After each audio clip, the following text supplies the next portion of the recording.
tudo bom? O tema que nós vamos abordar hoje é como viver os milagres que Deus tem para mim. Você tem vivido os milagres de Deus? Você já experimentou algum milagre em sua vida? Jesus realizou milagres, mas ele disse que faríamos coisas maiores do que ele fez em João 14:12. E o que temos feito? Como temos vivido? O primeiro milagre que eu considero é o milagre da existência. Lá no Salmo 139, o versículo 13 fala: Tu formaste o íntimo do meu ser e me teceste no ventre de minha mãe. Então é uma coisa maravilhosa, assombrosa, como diz a palavra. De uma forma assombrosa, tu me teceste no ventre da minha mãe.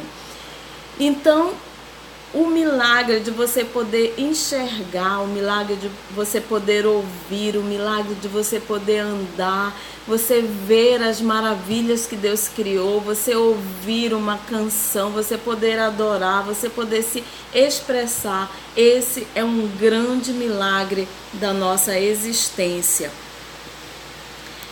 O segundo milagre que eu considero é o milagre da salvação. Em Romanos 10:9 fala que se com tua boca tu confessares e em teu coração você crê que Deus ressuscitou entre os mortos, serás salvo, porque com a boca se faz confissão para a justiça. Com o coração se crê para a justiça e com a boca se faz confissão para a salvação. Então esse é um grande milagre que pode acontecer na trajetória da nossa vida, é nós aceitarmos Jesus Cristo como nosso Senhor e como nosso Salvador, é reconhecermos que Ele é o autor e o consumador da nossa fé.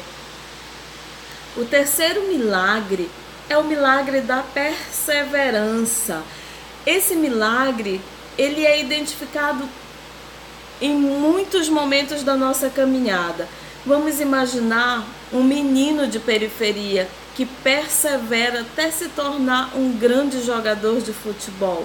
Vamos imaginar uma criança de escola pública e que se torna um grande médico porque perseverou nos seus estudos, nos seus sonhos e chegou até lá.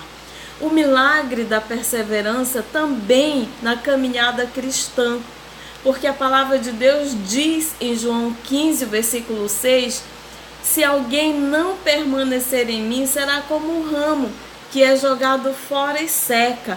Então esses ramos são juntados, lançados ao fogo e queimados.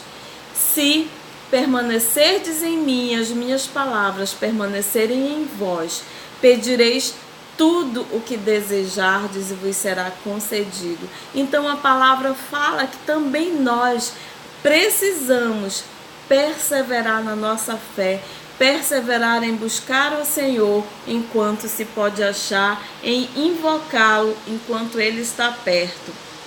Então essa perseverança é algo que cada um de nós precisa ter na nossa caminhada em buscar ao Senhor. Nós precisamos também de todos os milagres de Deus. E a palavra de Deus fala que tudo é possível ao que crê. Tudo é possível ao que crê. Em Marcos 9, o versículo 23. E Deus, Ele opera muitos milagres. Esses, para mim, foram os principais milagres que Deus pode realizar na vida de alguém. Só o fato de nascer, de existir, o fato de você poder ver, ouvir, de você contemplar, e o milagre da salvação, de você ter essa convicção de que você vai, além da sua morte, ter uma vida eterna com Deus. Você está precisando de um milagre? Deus, Ele faz prosperar em tempos de escassez e Ele também cura, ainda que prognósticos médicos sejam de morte, porque Ele é o Deus do impossível. Lá em Isaías 53 fala que Ele é o que nos cura, que Ele já tomou sobre si todas as nossas enfermidades. O castigo que nos traz a paz estava sobre Ele e pelas suas pisaduras fomos curados. O quinto milagre que que eu quero destacar aqui é o milagre da provisão. Lá em 1 Reis, o capítulo 17, o versículo 16, fala: a farinha da vasilha não se acabou e jamais faltou azeite puro na botija. Tudo em conformidade à palavra de Yahvé que ele transmitira por meio de Elias. Então essa palavra foi dada a uma mulher de que jamais faltaria, se acabaria o azeite puro na botija. Então a mesma coisa Deus realiza na nossa vida, esse milagre da provisão. E por que faltou provisão ao povo de Deus naquela época? Não chovia, estava assim uma grande seca, algo de fechar mesmo os céus sobre aquele povo. E o que aconteceu ali foi que em Deuteronômio 11, o versículo 16 e o versículo 17 diz o seguinte: guardai-vos que o vosso coração não se engane e vos desvieis e sirvais a outros deuses e vos inclinei perante eles, e a ira do vosso Deus se acenda contra vós e feche ele os céus e não haja água e a terra não dê o seu fruto e cedo pereçais da boa terra que o Senhor vos dá. Então esse povo ele tinha feito todas essas coisas, não tinha guardado seu coração, tinha se deixado enganar, se desviado, servindo a outros deuses, e por isso aquele povo enfrentava toda essa dificuldade, inclusive essa mulher, de quem o Senhor disse que não faltaria azeite na botija dela. E muitas vezes o que ocorre também na nossa caminhada é exatamente isso. Falta provisão porque em algum momento nós não guardamos os mandamentos do Senhor, porque desviamos o nosso coração, deixamos o engano, desviamos dos caminhos do Senhor e por isso muitas vezes enfrentamos inúmeras dificuldades em toda a nossa trajetória.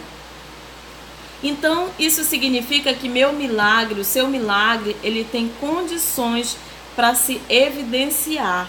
Em Mateus capítulo 13, o versículo 58 diz o seguinte: que essa condição é a fé. E Jesus não realizou ali muitos milagres por causa da falta de fé daquelas pessoas. E também em Marcos 6, o versículo 5 e o 6 diz que Jesus ficou perplexo com a falta de fé daquelas pessoas. Então a fé é uma condição para que o nosso milagre se evidencie, porque sem fé é impossível agradar a Deus. Existem também os grandes milagres que a palavra de Deus diz, mas o nosso coração ele não pode estar voltado para grandes milagres. A nossa fé não pode se basear só em milagres, porque grandes milagres também acontecerão por pessoas que são falsos profetas. É o que fala lá em Mateus 24, 24, que diz: pois se levantarão falsos cristos e falsos profetas e apresentarão grandes milagres e prodígios para, se possível, iludir até mesmo os eleitos.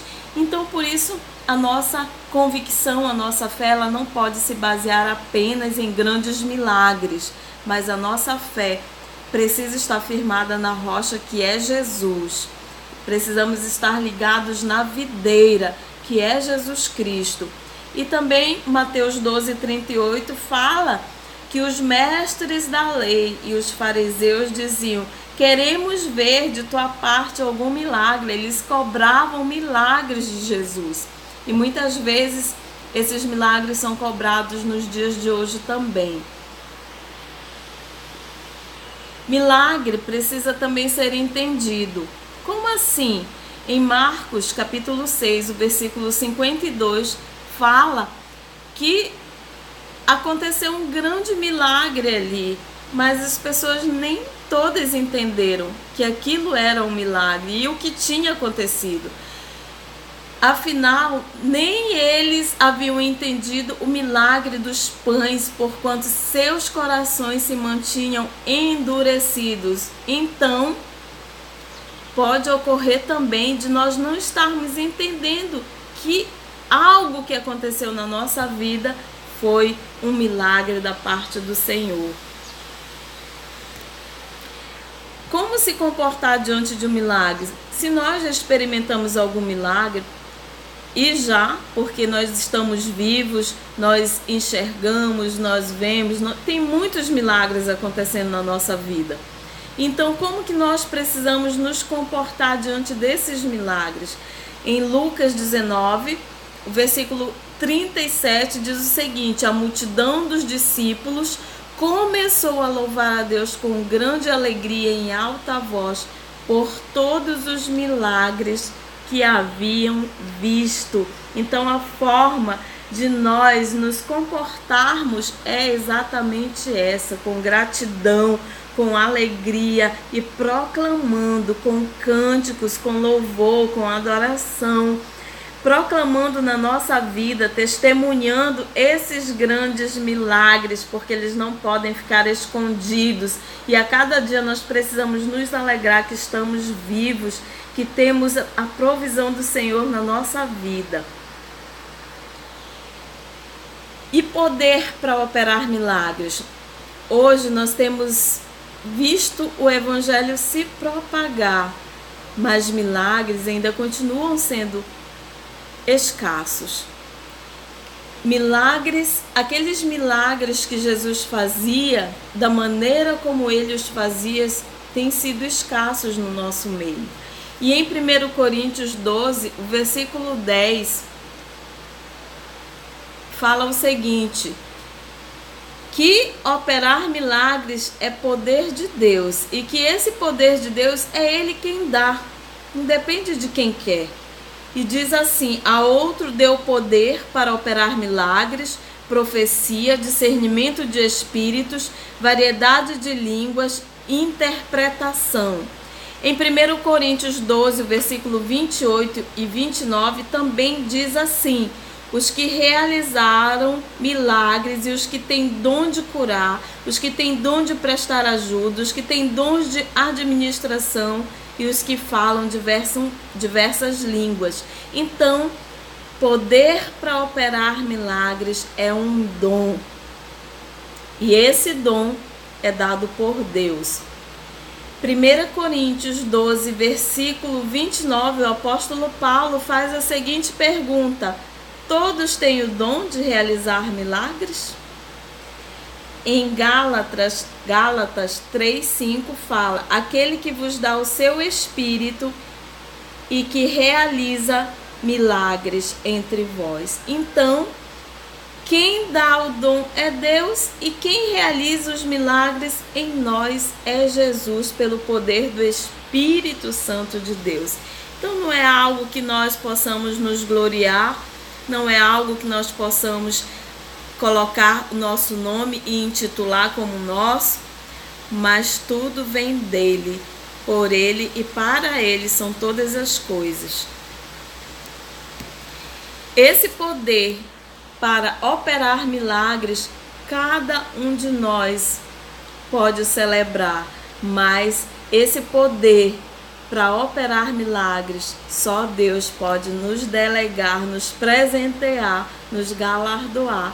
Porém, nós podemos buscar os melhores dons, como a palavra nos ensina, e pedir do Senhor.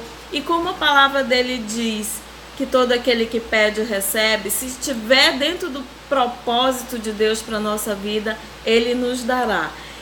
Que você tenha sido grandemente abençoado com essa palavra, que o Senhor te abençoe e te guarde, que ele tenha misericórdia de ti, que ele faça resplandecer sobre ti o seu rosto e te dê paz. Shalom.